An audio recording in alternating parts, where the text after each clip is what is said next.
Baik, saya akan titip beratkan poin-poin, saya ringkaskan. Masalah bagaimana caranya agar bisa menjadi ahli surga tadi dalam rumah tangga. Yang pertama saudaraku, agar kita bisa menjadi penghuni surga pada saat kita berumah tangga, yang paling pertama mencari pasangan yang soleh dan soleha. Ini wasiat Nabi SAW. Bangun dari awal asasnya itu. Wasiat Nabi SAW kepada semua laki-laki. Tungkahul mar'a li arba'ah. Limaliha wa hasabiha wa jamaliha wa diniha. Fadfar bidhatid din taribat yadak. Wanita dinikahi karena 4 hal, hartanya, keturunannya, kecantikannya, dan juga agamanya. Umumnya laki-laki menikahi perempuan karena salah satu dari 4 poin ini. Lalu kata Nabi SAW, dahulukan yang beragama, hidupmu akan tenang. Maksudnya hidupmu akan tenang adalah tidak ada perselingkuhan, tidak ada masalah, dan seterusnya. Gitu kan? Dan nanti juga dia akan membawa ke surga. Kata Nabi SAW, dunia mata wa khairu mata mar'as salihah. Ya. Dunia ini perhiasan dan sebaik-baik adalah wanita yang salihah. Jadi kita disuruh. Dalam hadis riwayat Bukhari yang lebih tegas lagi, ya, dikatakan, wala amatun saudaun kharma zatud din khair.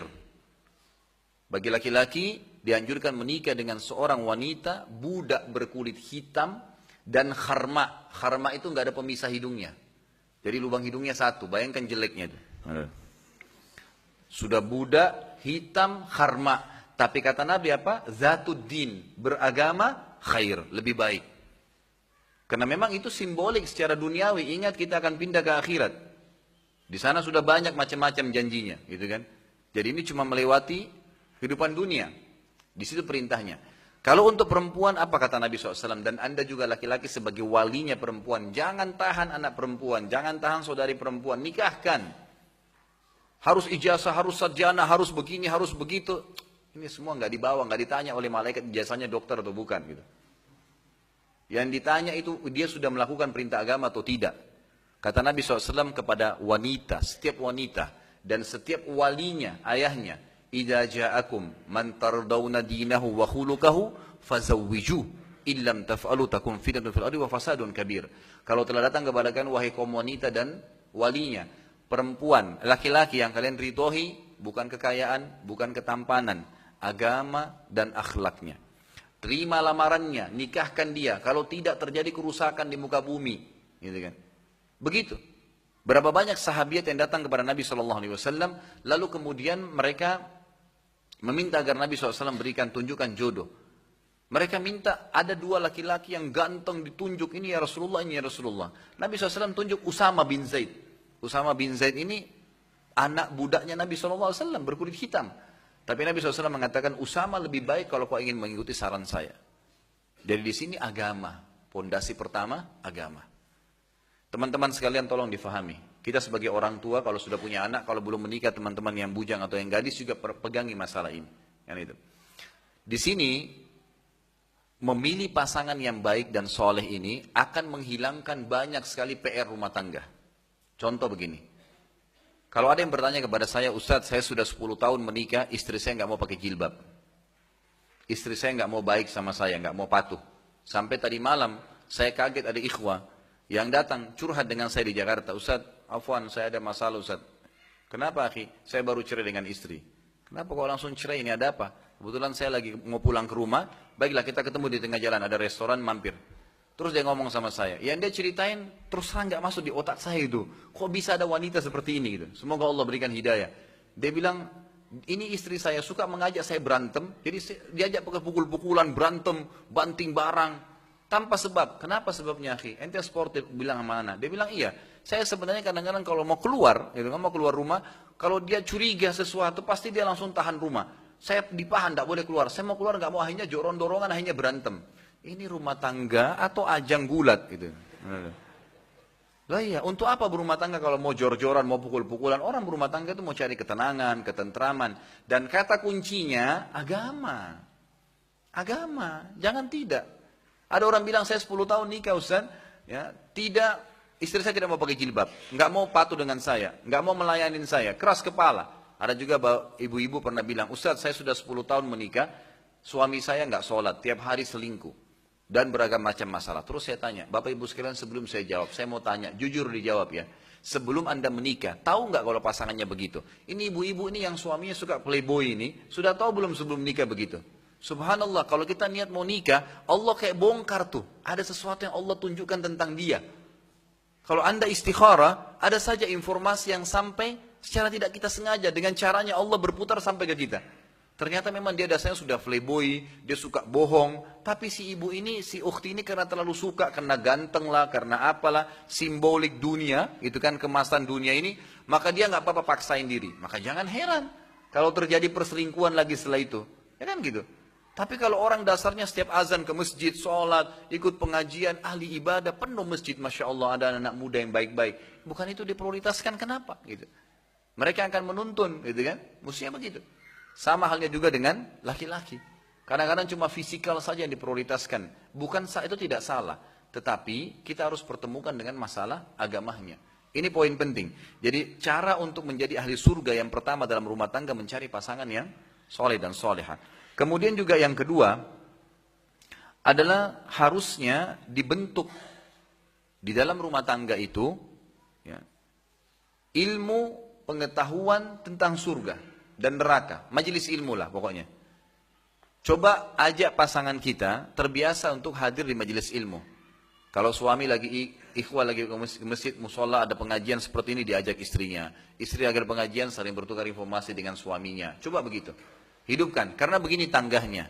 Ilmu itu akan mendatangkan iman. Iman akan mendatangkan amal saleh. Itu tangganya. Tidak mungkin, mustahil ada orang bisa beramal soleh tanpa iman. Mustahil iman datang tanpa ilmu. Nggak mungkin, jangan mimpi. Ya, gitu. Ini penting sekali. Jadi hadir di majelis ilmu seperti ini beda. Hadir dan sebelum hadir. Sebelum hadir pasti beda imannya. Jadi ilmu akan datangkan iman. Iman akan datangkan amal soleh. Akan lebih gencar kita beramal soleh kalau ada ilmunya. Makanya majelis ilmu nggak boleh kosong. Mohon maaf, saya bahasakan saya pribadi ikhwas. Ini bukan riya, nggak ada hubungan dengan riya. Tapi saya biasa mujahadah diri sendiri. Saya kalau tidak dengar ceramah, walaupun ceramah saya sendiri dalam sehari, saya merasa iman saya drop iman saya. Padahal kadang-kadang di Jakarta ikhwah, saya punya, dan akhwat sekalian, saya punya ceramah sampai 4 kali. Kadang-kadang saya keluar pagi ada kuliah duha, sambung lagi siangnya, sambung lagi maghribnya, sambung lagi asarnya, sambung lagi isyaknya, gitu kan. Sampai 4 kali, 2 jam semua minimal, berarti 8 jam. Perjalanan dari Jakarta dari satu pengajian itu 1 jam, berarti sudah habis. Ini sekitar 12 jam, setengah umur saya habis di jalanan dengan itu. Apa yang saya lakukan? Kalau saya duduk pengajian begini, saya sampaikan. Ini sebenarnya manfaatnya lebih besar bagi saya. Pada saat saya review, saya menyampaikan begini, saya sedang review iman saya sendiri. Sambil memberikan manfaat kepada teman-teman sekalian, gitu kan. Jedah yang saya duduk di mobil, itu saya gunakan lagi untuk dengar ceramah, dengar tilawah. Tidak ada peluang untuk masuk celah di situ kemaksiatan. Dan itu saya rasakan seperti kita lagi tercas terus ya, terjaga terus. Pulang ke rumah tinggal istirahat. Saya pulang ke rumah pun istri saya ngomong masalah agama. Saya tanya bagaimana anak-anak, bagaimana begini tadi sholatnya terjaga nggak, ada tamu yang datang nggak, semua positif. Ada masalah apa saya pecahin sama dia, kemudian istirahat. Bangun sholat sama-sama saya bangunin. Saya berusaha pokoknya menjalankan agama. Dan itu sebenarnya tinggal dijaga saja, komitmen. Dan itu bisa dengan ilmu.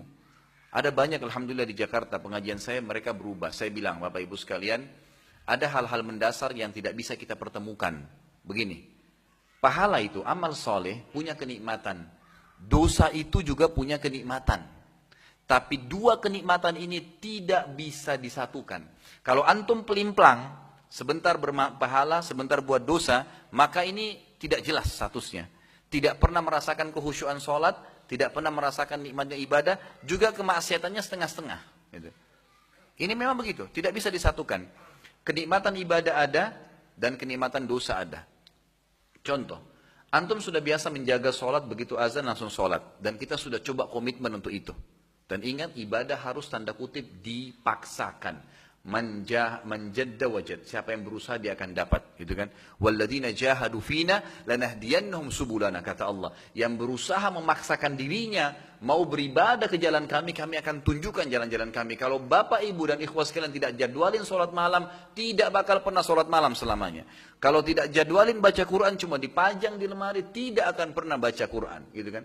Paksain, harus berdiri, lawan. Mujahadatun nafs namanya, harus begitu.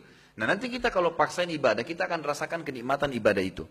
Kalau kenikmatan ibadah sudah muncul, nanti kenikmatan dosa hilang. Dan ini puncaknya ya. Misal kita sudah biasa azan langsung sholat. Komitmen, jaga sebulan misalnya atau seminggu. Nanti kenikmatan maksiat meninggalkan sholat sudah hilang. Sedikit kita ketinggalan 1 rakaat saja, kita sudah merasa kehilangan sekali. Karena kenikmatan dosanya sudah hilang. Beda dengan orang yang sudah terbiasa meninggalkan sholat, dia rasakan nikmat. Maka hilang nikmat ibadahnya. Gitu kan? Nikmat ibadah. Jadi dia tidak bisa bersatu ini. Sementara dua-dua punya kenikmatan. Maka nikmatilah kenikmatan ibadah itu. Jangan kenikmatan maksiat. Saya bilang di Jakarta, coba. Jangan pernah mempertemukan antara Quran sama musik. Tidak bisa ketemu. Nggak bisa ketemu. Percaya lisan saya teman-teman sekalian, kalau masih antum dengar musik, tidak akan pernah bisa masuk Quran dalam hati. Mustahil udah. Ini dua benda yang berbentrok, nggak bisa. Saya tuntun jemaah saya di Jakarta, coba Bapak Ibu sekalian praktekin seminggu saja. Habis dari pengajian nih, terasa iman, baik 2 jam dengar ceramah. Setelah itu naik mobil, putar lagi ceramah. Syaitan akan pakai 1001 cara, bisikin. Tadi kan sudah pengajian, sekarang hiburan dong. Padahal Allah sudah mengatakan apa? Ya, zikir kan? Ala bidzikrillah tatmainnul qulub, bukankah dengan zikir hati itu tenang? Sebenarnya kenikmatan tadi kita hadir di pengajian merasa keimanan, itu harus dijaga. Naik di mobil, putar lagi ceramah. Syaitan bisikin apapun, tolak. Syaitan itu gampang, lemah, ditolak saja. Jangan diikutin, gitu kan? Sudah selesai urusannya. Tapi ini memang 2 hal tidak bisa ketemu Bapak Ibu sekalian. Memang tidak bisa.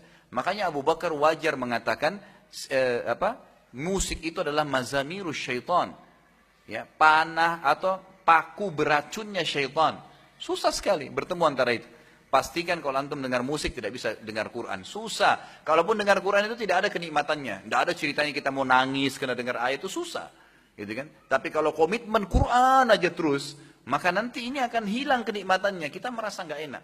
Subhanallah, ada jemaah saya ikut haji sama saya kemarin. Di Makassar, pengusaha marmer. Dan dia bilang sama saya, waktu saya naik di mobilnya terakhir kemarin, sudah berubah luar biasa, Masya Allah. Dia sudah pelihara jenggot, dia sudah berubah, banyak hal. Ditinggalin semua yang berhubungan dengan masalah riba, banyak perubahan yang luar biasa. Dia duduk sama istrinya di mobil dengan saya, kebetulan diajak makan waktu itu. Kemudian saya tanya, bagaimana perasaannya sekarang setelah lama tidak dengar musik? Dia bilang, Ustadz, setelah saya ikuti nasihat Ustadz untuk tinggalin musik sama sekali, saya dengar Al-Quran saja, terus dari Quran ke ceramah. Awalnya memang agak jenuh, syaitan kadang-kadang godain, tapi seminggu, sebulan. Sekarang terbalik Ustadz, kalau saya putar musik, saya berpikir, kok bodoh benar dulu saya dengar ini ya. Yang satu teriak, yang satu sedih, yang satu kata cinta, yang satu selingkuh, yang satu ini. Nggak ada manfaatnya, minimal nggak ada pahalanya. Dengar Quran 1 huruf 10 pahala, ngapain kita harus begitu? Gitu kan? Coba dalam rumah tangga itu dibentuk ilmu. Yang ilmu ini nanti dalam majelis bisa kita misalnya buat ya pengajian di rumah, atau misalnya kita hadir dalam majelis ilmu, atau minimal mendengar ceramah. Ini poin yang kedua. Jadi selain pasangan soleh dan soleh harus ada dibumbui dengan majelis ilmu. Yang ketiga, membentuk bi'ah. Bi'ah itu lingkungan, Bapak Ibu sekalian. Lingkungannya juga harus yang baik, lingkungan yang baik ya. Jadi kalau kita jalan sendirian pakai kopiah haji atau pakai baju koko, 1 orang beda dengan 10 orang kalau jalan. Semuanya pakai baju koko. 1 orang akhwat kita pakai cadar, beda dia jalan dengan 3 orang atau 10 orang pakai cadar. Lebih percaya diri. Membentuk komunitas penting. Bi'ah itu lingkungan harus dibentuk.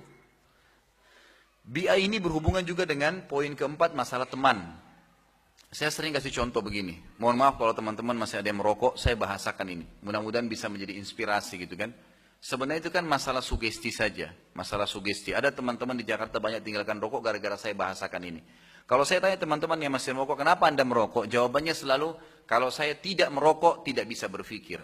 Kalau saya tidak merokok, saya tidak percaya diri. Jadi sebenarnya dia sedang menggantung kepercayaan dirinya di 1 batang rokok itu. Ini kan pemahaman yang keliru gitu kan. Semestinya dia ganti itu. Maksudnya sugestinya ke hal-hal yang positif, jangan ke situ gitu kan, jangan ke situ. Sekarang kalau saya tidak merokok, teman-teman sekalian, saya berteman dengan 10 orang perokok. Kira-kira apa yang terjadi? Saya nggak mau merokok, saya nggak merokok sama sekali. Tapi teman saya ini semua baik-baik kok, cuma merokok semua. Kira-kira seperti apa kejadiannya? Hari pertama, hari kedua minimal saya tercium bau asap rokoknya. Seminggu kemudian mereka akan bilang apa? Coba aja sebatang, yang penting tahu rasanya. Sebulan sudah terbiasa merokok. Setahun buka kios rokok. Gitu kan. Kalau saya tidak bisa baca Quran, huruf hijaiyah pun saya nggak tahu. Bodoh sekali Al-Quran. Tapi teman saya 10 penghafal Quran. Kita balik kasusnya. Hari pertama, hari kedua malu. Seminggu sudah belajar huruf hijaiyah. Sebulan bisa ngaji. Setahun hafal Quran. Gitu kan. Bentuk komunitas itu penting. Boleh bergaul, supel sama siapapun, tapi teman dekat orang baik semua. Orang yang berprestasi. Nggak boleh sembarangan. Ini penting. Kata Nabi SAW, Al-mar'u ala dini khalili. Seseorang sesuai dengan agama temannya. Jadi harus kita tahu, kita bentuk masalah itu.